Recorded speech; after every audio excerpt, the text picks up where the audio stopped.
कांग्रेस के पूर्व अध्यक्ष और लोकसभा के विपक्ष नेता राहुल गांधी का हरियाणा दौरा कई मायनों में खास रहा।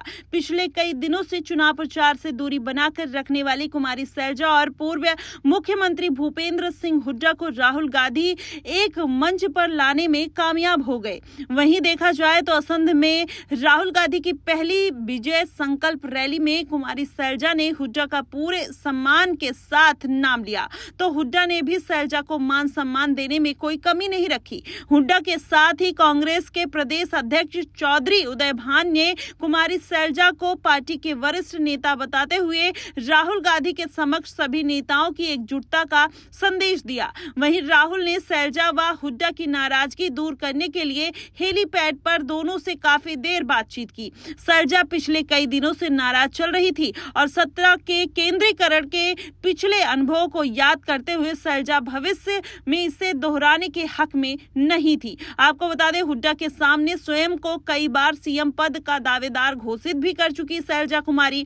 वहीं देखा जाए तो कांग्रेस अध्यक्ष मल्लिकार्जुन खड़गे से मुलाकात के दौरान सैलजा ने कहा था कि सरकार में सबको सम्मान हिस्सेदारी से मिलना चाहिए। वहीं राज्य में चूंकि दलित 20 से 22% के बीच हैं, इसलिए कांग्रेस हाईकमान सैलजा की नाराजगी को नजरअंदाज करने का रिस्क नहीं लेना चाहती। यही वजह है कि उनकी सारी बातों पर सहमति जताई गई और असंध रैली के अंत में राहुल गांधी ने ठीक उसी तरीके का संदेश दिया जिस तरीके की इच्छा सैलजा ने जताई थी। आपको बता दें, राहुल साफ तौर पर कहकर गए हैं कि राज्य में सबकी सरकार होगी। कांग्रेस हाईकमान यह अच्छी तरीके से जानता है कि भूपेंद्र हुड्डा न केवल हरियाणा बल्कि उत्तर भारत के प्रमुख नेता हैं। उनका न सिर्फ जाटों बल्कि गैर जाटों में भी पूरा वजूद है। वहीं हुड्डा के पिता चौधरी रणबीर सिंह हुड्डा भारत के संविधान निर्मात्री सभा के सदस्य थे और भारतीय संविधान पर बाबा साहेब अम्बेडकर भीमराव के साथ हुड्डा के पिता चौधरी रणबीर सिंह के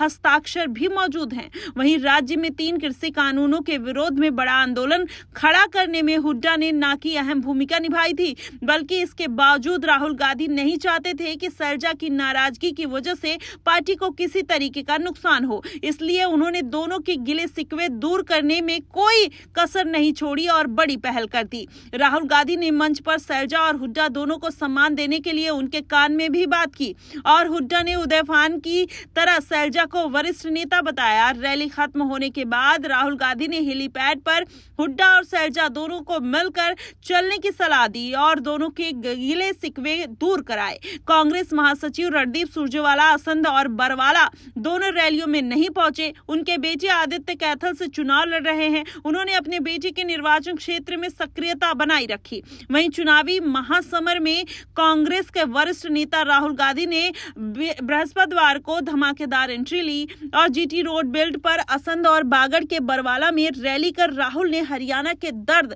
की नब्ज को बखूबी पकड़ा और उन्होंने करनाल, पानीपत, सफीदो और हिसार की 17 सीटों को साधा। राहुल गांधी ने अपने 29 मिनट के भाषण में हरियाणा के कई ज्वलंत मुद्दे, बेरोजगारी, डोकी रूट से देश पलायन और देखा जाए तो किसान, जवान, पहलवान और संविधान के बारे में भाजपा को जमकर घेरा। उन्होंने संविधान और आरक्षण बचाने की पुरजोर पैरवी करते हुए यह संदेश दिया कि कांग्रेस जातिगत जनगणना करवाकर दलित, पिछड़ों व गरीबों को किस तरीके से पूरा हक देना चाहती है।